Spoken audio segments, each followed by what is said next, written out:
Pleased to be here with Secretary Steven Chu to talk about Earth Day and all of the both economic and environmental benefits of what we've been able to accomplish here with the Department of Energy. With that, I'll turn it over to the Secretary, and then we'll start to take questions both from folks that submitted them ahead of time via Facebook, Twitter, and by email, and then as well from an online audience that are live and our in-studio audience here today. With that, Secretary Chu. Thank you, Jen, and thanks for everyone here who's come, and also for those participating on our Earth Day live chat. Earth Day is a reminder that we can't take the environment for granted. I want to open and close my brief remarks with two images. The first image was taken by Bill Anders, an Apollo mission, the first one that actually circled the moon, and it's known as Earthrise. Taken 1968 Christmas Eve. And when Anders took the photograph, he said, "We've come all this way to explore the moon. And the most important thing is we've discovered the Earth." Now, since that time, we've discovered something else, that the climate of the Earth is changing, and it looks more and more convincing that human activity has played a significant role in that change. The predictions of climate scientists present us with both an challenge and an opportunity, but they're not in conflict. The challenge, of course, is how do you transition to a sustainable world and still grow the world's economy. But to say that transition to a sustainable world and growing economies are in conflict is really a false choice. And we don't have to make that. We don't have to make that choice. The thing is that we do know, eventually, sooner rather than later, that the world will need clean energy. But clean energy prices are coming down so rapidly that they are going to reach price parity with all forms of energy within 1 or 2 decades. And the greater energy efficiencies that we are developing here in the United States, the development of economical clean energy sources, I think will be a cornerstone to American prosperity. But having said that, and talking about all the opportunities, I will also say that the main reason I got into this job and my previous job was not in the economic opportunities and the future prosperity, but it is also, for me, a deeply moral issue that we do take care of the environment. And deeply rooted in all cultures is the notion of generational responsibility. Parents work hard so that their children can have a better life than they did, but as a world society, we are now faced with another choice. As citizens of the world, what are we willing to invest our money to protect children that perhaps live halfway around the globe? And one of the cruelest ironies of climate change is that the change would affect those who are most innocent. These are people in the poorest countries that have not been emitting carbon, and these are people yet to be born. So let me first mention a few of the things that we have been doing in the Obama administration over the last 3.5 years. For example, the United States has nearly doubled renewable energy generation since 2008. There's a 1603 program that supported more than 30,000 renewable projects nationwide and expected to have the capacity to power about 4 million homes with clean energy. We have a loan program that supports nearly 20 renewable energy projects, and these projects are going to power more than 1 million households per year, and it's the equivalent of decreasing the annual emissions by more than 1 million vehicles. The Departments of Energy, Housing and Urban Development have supported energy efficiency upgrades for more than 1 million homes. Through the President's Better Buildings Challenge, 60 major companies, universities, hospitals, and retailers have committed to upgrading efficiency in commercial space of a combined 1.6 billion square feet of commercial and industrial space. Finally, the Obama administration has proposed the toughest fuel economy standards for passenger vehicles in U.S. history. And those standards will reduce oil consumption by 2.2 million barrels a day and keep more than 6 billion tons of greenhouse gas emissions from polluting the air we breathe. So these are just some of the steps we've taken. We can do more, and we will be pushing to do more. But now I want to end my remarks with a fairly long quote from the astronomer Carl Sagan. I don't consider it beneath my dignity to be quoting someone because I remember what Picasso said, another quote. He declared, Good artists borrow, great artists steal. So before I read the quote, I want to put a picture in your mind of where this picture came from. It has to do with Voyager 1, which was taking pictures of the planets going further and further out. And as the spacecraft began to leave our solar system, Carl Sagan convinced the NASA engineers to turn the camera back towards Earth and to take a picture, a last fleeting picture before it left the solar system of Earth.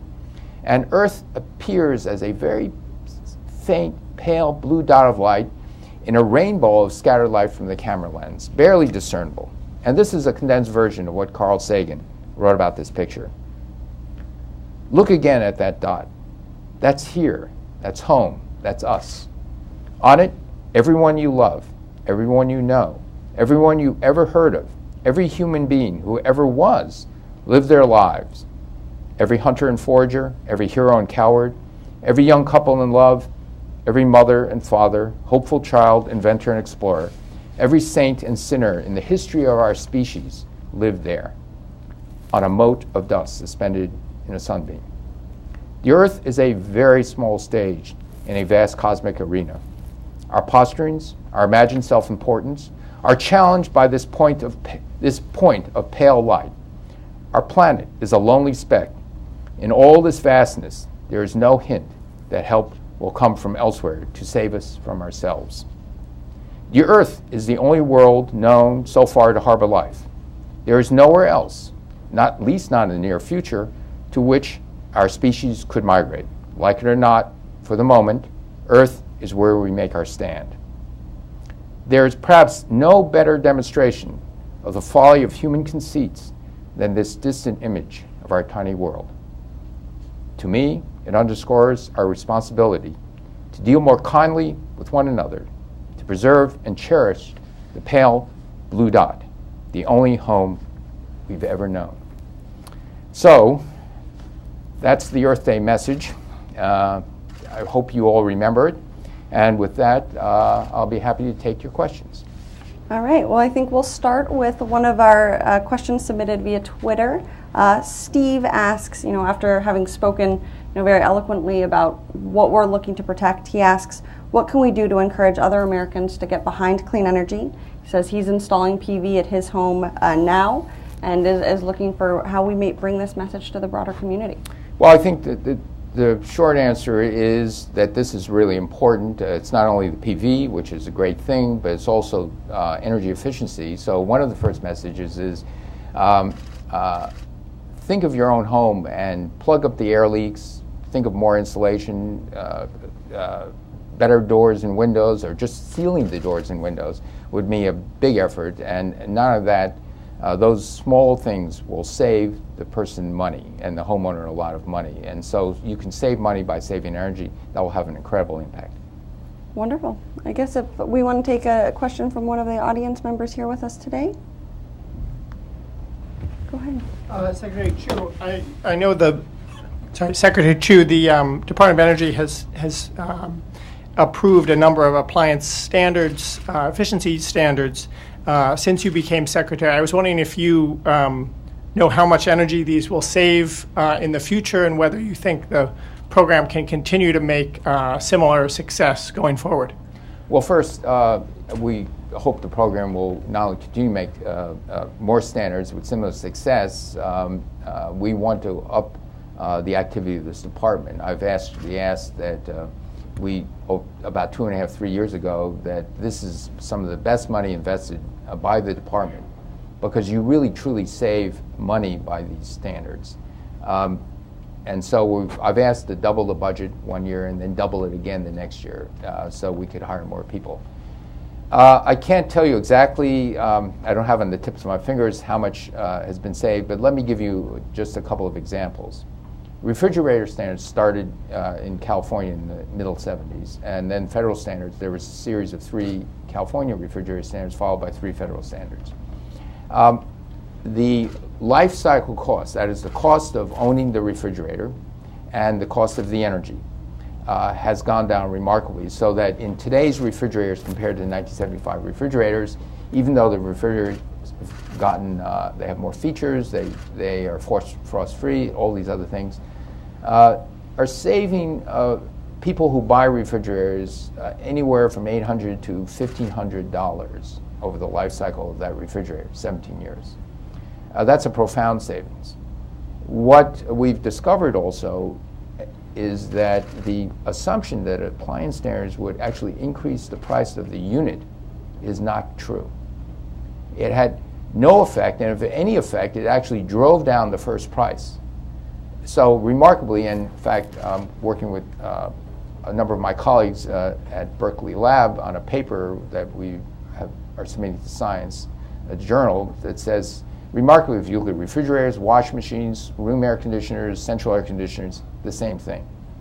After standards appeared, the cost of ownership went way down, and the first price also declined faster than before standards. We don't fully understand why that is, but in fact, the data appears to show this, which is remarkable. Great. Kind of continuing on the conservation and the efficiency side of things, Jess from Twitter had a couple of questions on some of the policies that we can do that will impact the adoption of conservation and clean energy. She asks, what is preventing regulatory reform toward conservation, or to reward conservation rather? And then why do low prices consistently beat out long-term solutions? Well, first, in terms of energy efficiency, if you consider building codes, residential and commercial buildings, that is not a purview of the federal government. That's a purview of the states. And some states take that very seriously, because they know that better, for example, insulation standards, better building codes, actually save the owners a lot of money. It's estimated for homes in an average, it varies of course, but the payback period of added insulation is somewhere between 1 and 2 years, depending on where you are. A very, very modest increase. And this is not only the material, this is actually the labor. Just to put in more insulation has a profound effect that you pay back in just a couple of years. So we know how important those standards are, but it's something that the states deal with. And so there are certain states, for example, that have no residential insulation standards.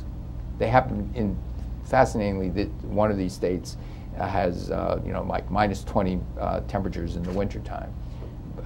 So there's not much we can do there. But we can push on all these things and get the states to recognize how much cost savings they can actually have, and their citizens can have that this is money in their wallet. They can go out and spend it on anything else they want. And what do you think are some of the barriers that we've already seen? Why hasn't that happened more broadly? Well, there's a couple of things. First, there's not a wide appreciation that energy savings do actually save money, and they save it very quickly. I think there's another barrier, especially in retrofitting, where you need some investment money, and so we are looking at programs to develop how can a homeowner borrow $5,000 or $10,000 to do these retrofits, because many homeowners don't want to do it themselves. They don't want to crawl up in the attic and put layers of insulation, so they would have to hire professionals. So we're looking at programs where we can actually get reasonable low-cost loans so that you pay back the loan with interest, and it still saves money. The payment of the loan will be less than the money you save from your utility bills. And there's simply inertia. You just never get around to doing things. And that's something I think one could do by having sort of the neighborhood of neighbors talk to other neighbors and say, I did this, and guess what happened? I'm saving, $200 a month. The most we actually saw was we moved into a house in Stanford. It's an old, elegant. It's a duplex. We only had half the house. Couldn't afford a whole house in Stanford, and it was uninsulated. The roof was not insulated. It was built in 1906. So we blew in this much insulation into the attic. There was no air conditioning in the home, so in the summer it was much, much cooler. The winter, $200, $250 per month decrease in the gas bill. It was amazing. And so one year it was paid for, and the house was more comfortable. That's great. One of our online members just sent in a question. This comes from Alex. What role do universities play in solving energy challenges, and how does the government support this? Oh, universities can play a huge role. First, I think the students among universities in many, many campuses are the leaders, and they actually nudge the faculty and the university administrators to take sustainability much more seriously. There are energy clubs being formed all over the country in universities. These are clubs that are a collection of people in the business side of things who are in business schools or want to go into a business, and they're linked with engineers and scientists. So because you want to actually couple the technical solutions to business models. So that is growing very rapidly. Many people see this as an exciting job opportunity. And finally, there's these growing competitions within a university. One dorm might challenge another dorm. Who could decrease the energy bill of that dormitory more? The fractional leaders, and then I think winners get a pizza party or something like that. But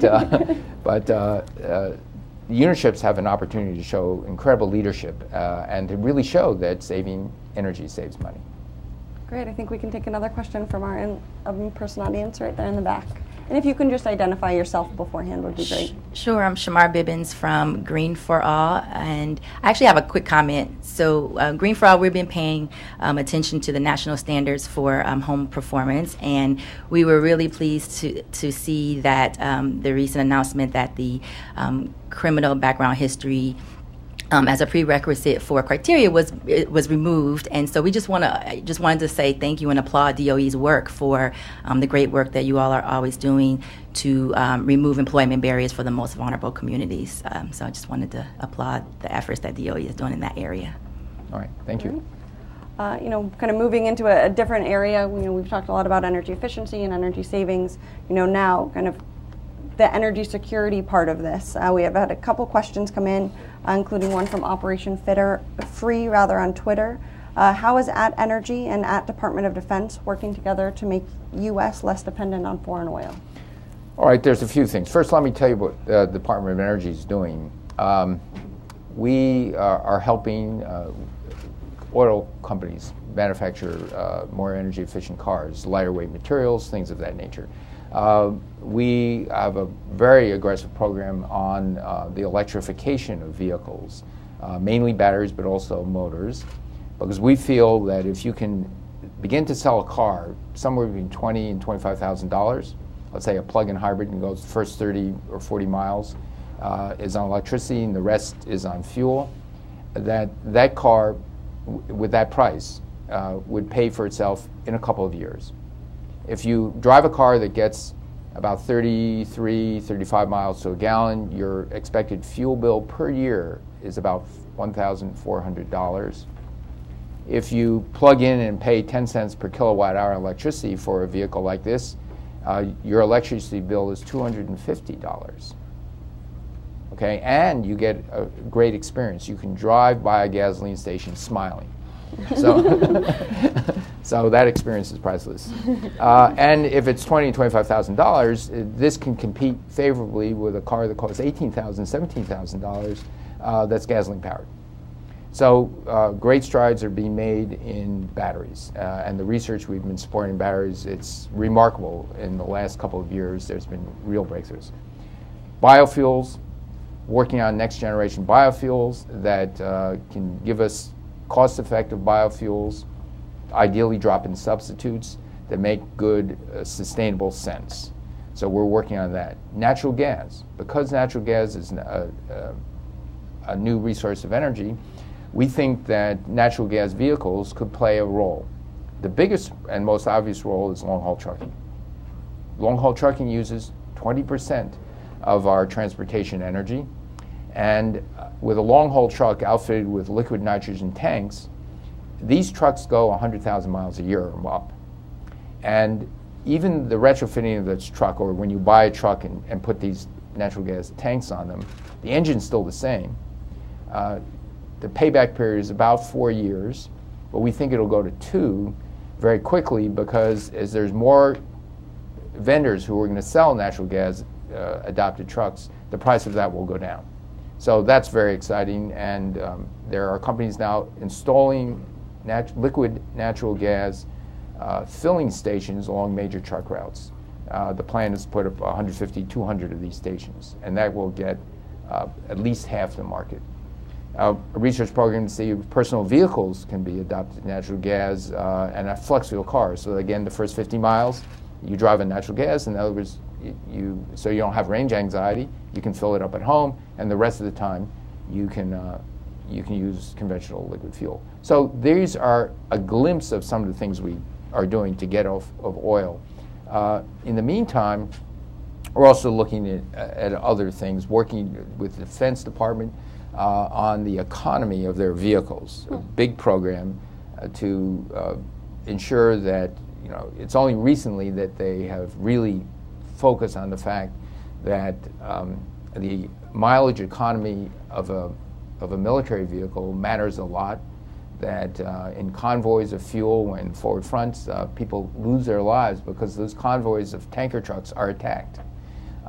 There's major efforts there, also major efforts on making the military more energy efficient, also a very big deal. Wonderful.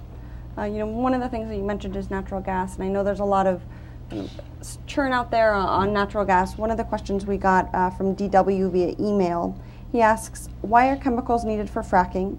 Why can't this work be done with clean water pressure alone? Then we wouldn't have to be worried about the groundwater being affected, other than problems with water pressure in individual wells. This is very important for where this is already being used, but also in new areas such as North Carolina where this is being proposed now. Okay, that's a great question. First, most of the content is water.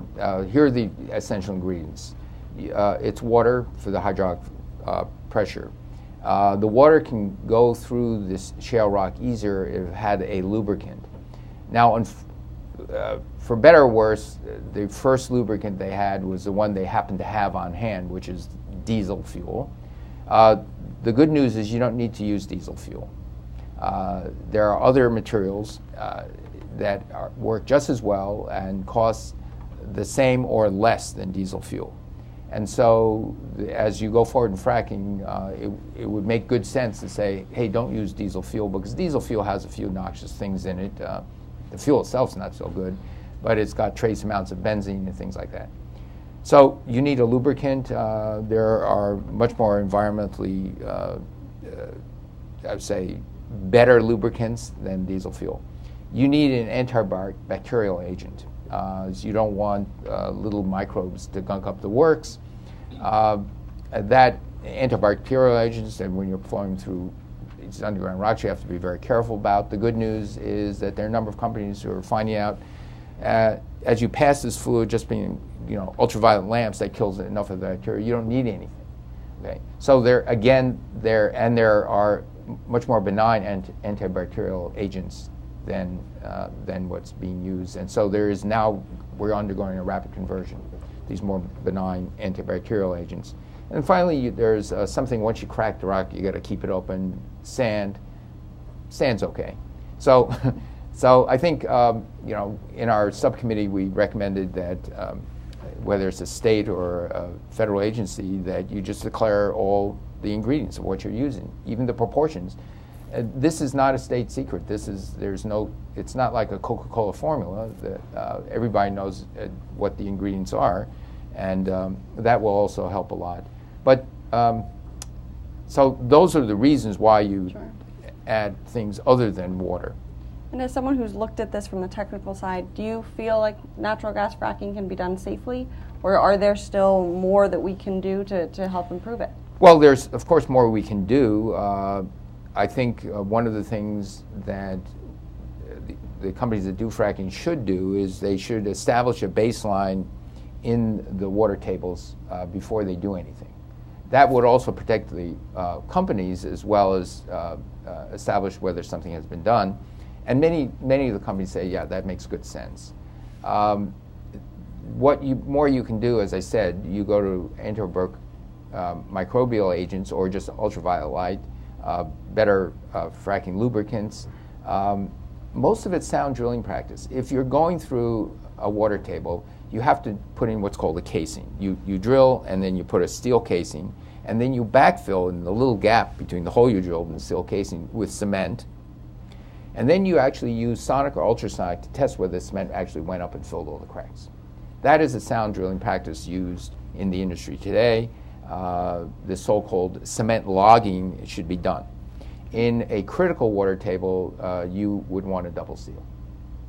Just in case the first steel pipe and concrete fail, you want a double seal.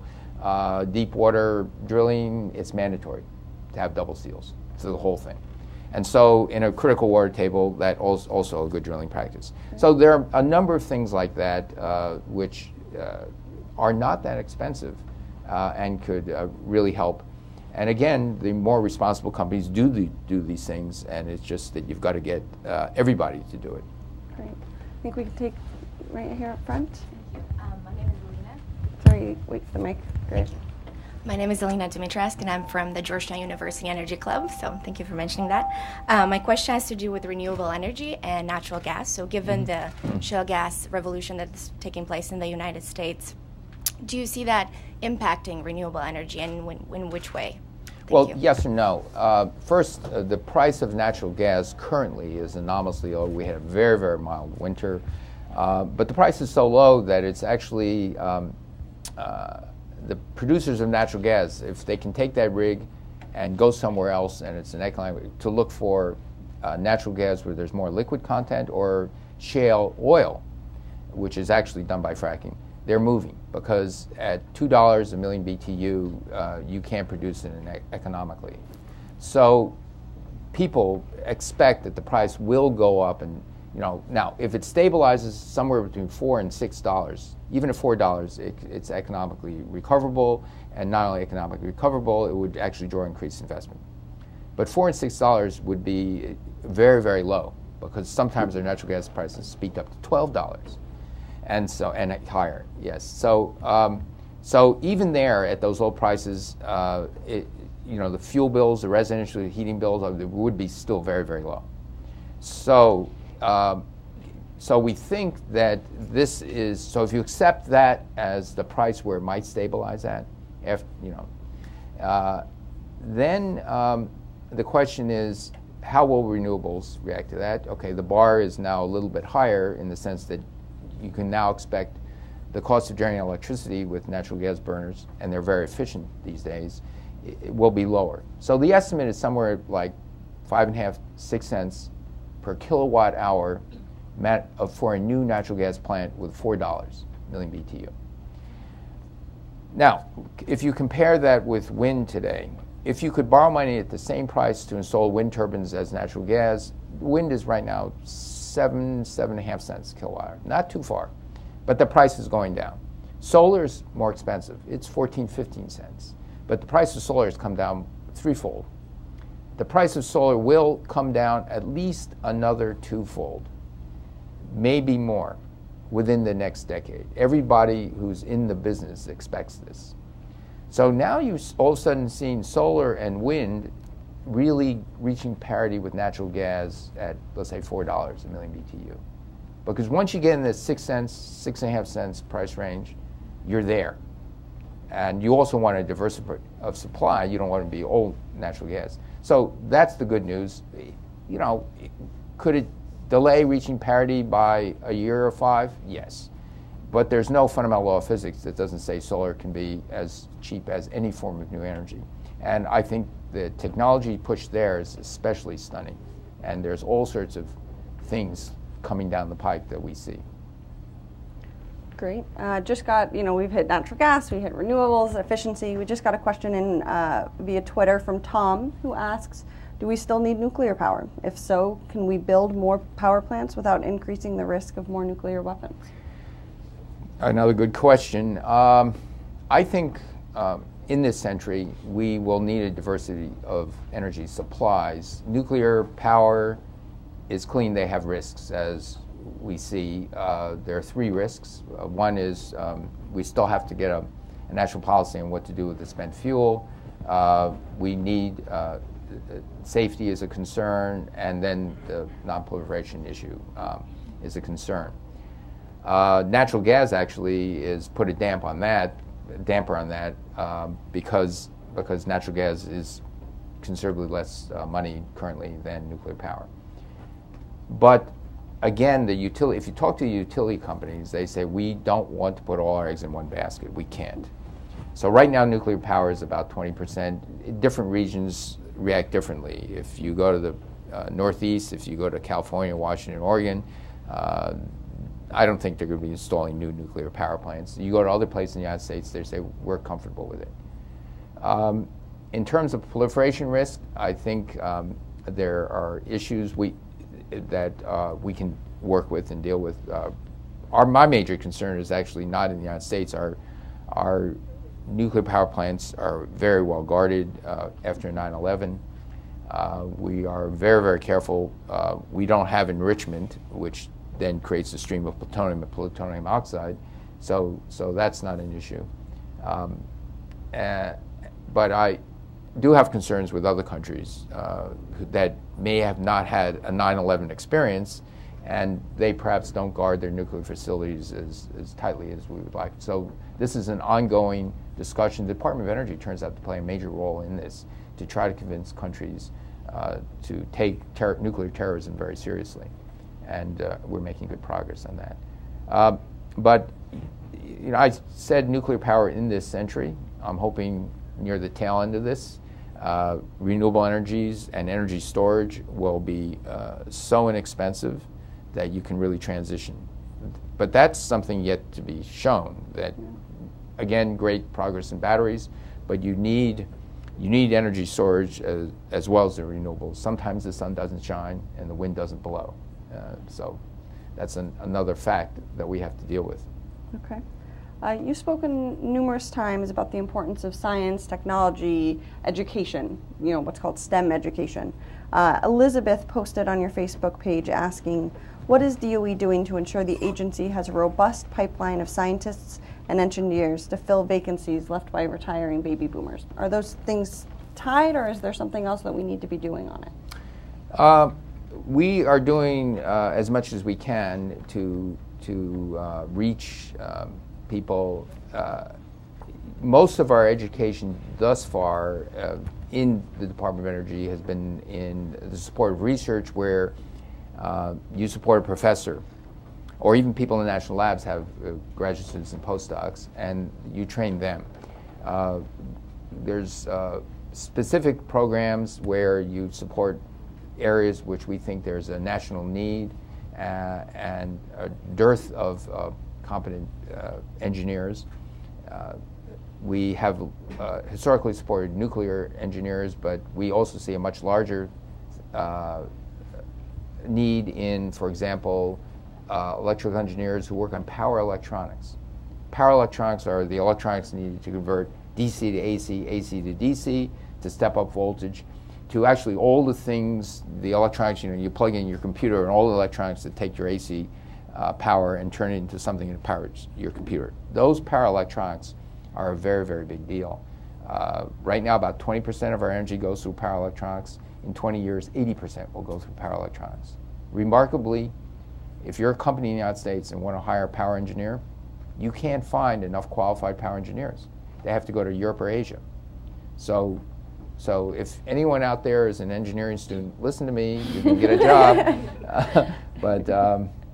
So we are trying to fund at an undergraduate, and it's at an undergraduate master's level. I don't think you really need a big number of PhDs in power electronics. It's at this practicing level, at master's level, which there is a big need. Great. Any other questions? Sure, right here. Yes. Hi, I'm Lila Surratt with Center for Clean Air Policy, and you've spoken about the energy efficiency programs in the residential building sector as well as in vehicles. But industrial sources are another major source of greenhouse gas emissions and energy use. And I'm wondering if you could talk about some of the programs DOE is and policies DOE is pursuing to encourage energy efficiency in the industrial sector. And also it's more complicated because there's so many different industrial processes and many different reasons why businesses may not pursue those types of projects. Well, okay, so we also, just to set the record straight, you omitted commercial buildings. We have programs in commercial buildings, but your question is a good one. What about the industrial sector? In certain industries that are heavily energy intensive, plastics industries, for example, your feedstock is some form of carbon, typically oil or natural gas. And then you're taking that carbon, and natural gas is now the preferred feedstock because of the price difference, and you're making it into a plastic, which is a different form of the carbon. Very energy intensive. The companies are very motivated to make those industrial processes as energy efficient as possible. So if you look at a major plastics company like Dow, they went up and down the chain to figure out how to make it as energy efficient as possible, so much so that they're now thinking this is a new line of business to help other companies. So, but it's a funny new line of business because you don't want to help other companies too much to be competitive. But in another line of business like IBM, which did a very similar thing, they looked at all that they were doing and decided that it would be a legitimate line of business to go into this so-called company consulting mode. So there are a number of companies that are doing that. Again, because of these barriers, it's not the cost barrier, because if you can make a conversion in a heavily energy-intensive area and the payback period is short, and by payback period short, you mean that it gets to be competitive with the money the company could invest in a new line of business. Okay, this has less risk, so ideally you wouldn't expect, if you're investing in a new line of business or new product line, you might want a 30% return on investment or 50% because there's high risk. If you go to energy efficiency, the risk is a lot lower, and so you might ask for something lower than that, maybe 15% return on your capital. And so there are now businesses in the process of doing that. Meanwhile, the Department of Energy is looking at research and development. We can help companies in terms of making, sponsor a few projects to make cement, which is a very carbon intensive process, much more efficient and have much less carbon emissions. In fact, looking for substitutes for the traditional Portland cement type of process. Other energy intensive things, steel and things like that, is similar. We're looking at seeing how you can actually make those more efficient.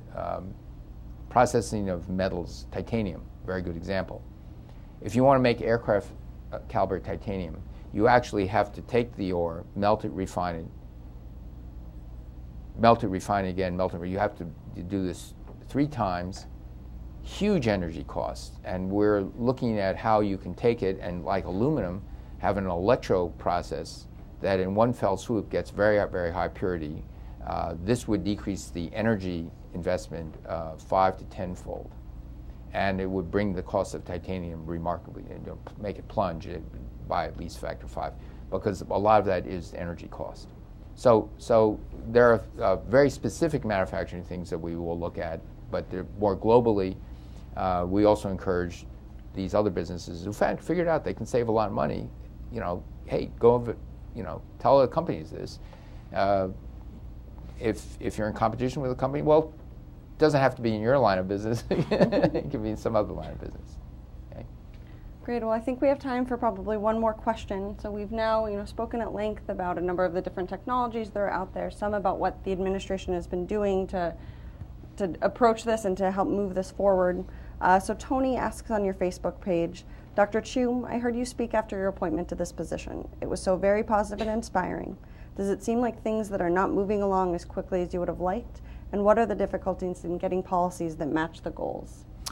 Well, some things are not moving as quickly as I would like, and some things are moving just fine. I think the starting of RPE, this new branch of funding for innovative research, has been up and running since the beginning of the administration. It's flowering, got a lot of support, bipartisan, nonpartisan support. If you get someone like Fred Smith, who's the CEO of FedEx, who's politically conservative, he got up at the RPE summit and said, pound for pound, dollar for dollar, RPE is the best government program I've ever seen in my life. So, that's a nice statement. So there is and similar from the CEO of Walmart and others. So across the political chain, whether you're Democrat, Republican, conservative, liberal, it doesn't really matter. There's a recognition that this has been very successful. A similar sort of program in our so-called Sunshine program with renewable energy efficiency. We've got a person, first the head of RPE was a personal friend of mine from Berkeley, member of the National Academy in his middle 40s. He's still in his 40s. He was willing to come here to Washington. He had a family in high school, so he had to leave his family behind to come and work in Washington for a bunch of years. And under his leadership and the people in this organization are truly stellar. Another person, another friend, happens to be from Berkeley, but we also have friends from Stanford and MIT and other places heading up Sunshine, another member of the National Academy of Engineering. Kind of commuting, if you will. An incredible team of people where some of the people, these are now career people who have been hired into this program, and they're remarkable. They have been pursued and are being pursued by a lot of people in the commercial world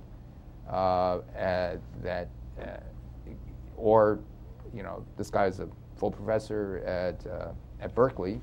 A full professor at MIT has come to work in RPE as a program manager for a couple of years. And so the people that we've gotten are truly remarkable, and it shows in the way they make decisions on what programs to develop, what programs to fund. And it's been said, and I actually agree with this, that many of the program managers now are as good or better than the people they fund. And that's very important. But I actually spent the first 9 years of my life in that situation. I worked at Bell Laboratories. Who are the managers of Bell Laboratories? Well, they were the scientists. And they got promoted up, and they were the best scientists. Virtually everyone wanted to be a department head or a laboratory director because they controlled budget. A department head of a university doesn't control budget. Neither does the dean, neither does the president. At Bell Laboratories, you control budget. You can invest in what you believed in. You couldn't invest in yourself. That's not your job. Because you are also an active researcher. And so we had, in the management, the very best scientists making funding decisions. And that had a profound impact on what got funded. And you didn't need peer review, because when I was a department head, someone would come up with a bright idea, and we talked about it and said, okay, let's go to the board. And we'll start haggling the idea. Sometimes they agreed, sometimes they didn't agree. If I didn't agree, the person would come back and say, well, look, maybe I didn't explain it right, blah, blah, blah. Other times we would agree the idea wasn't so good. And the person would say, okay, got it, thanks for helping me not go down this line. And so my dream would be that we get program managers, career people in the Department of Energy who are like this. There are a number of them. And even if we can only keep them for 3 or 5 years, 10 years max, because they become so valuable and they're so recognized that all of a sudden universities or companies are trying to poach them, as they are doing now. That's okay. If you have someone for 3 to 5 years and then they go somewhere else, that's great, because then you can bring in another set. And so things are happening. Other things not happening not quite so fast. I stick my neck out and say, in this Congress, I don't think we're going to have a comprehensive energy and climate bill. Fair point. Stick my neck out and say it ain't going to happen in this Congress. But eventually, we will have to, and so will the world, and sooner rather than later. But it is very important. Great. Well, Secretary Chu, thank you so much. Thank you to our in-person audience. Thank you to our online audience for participating. The video of this will be posted online later today, and please join us at energy.gov to continue the conversation. Thank you all, and happy Earth Day. Okay. Thank you.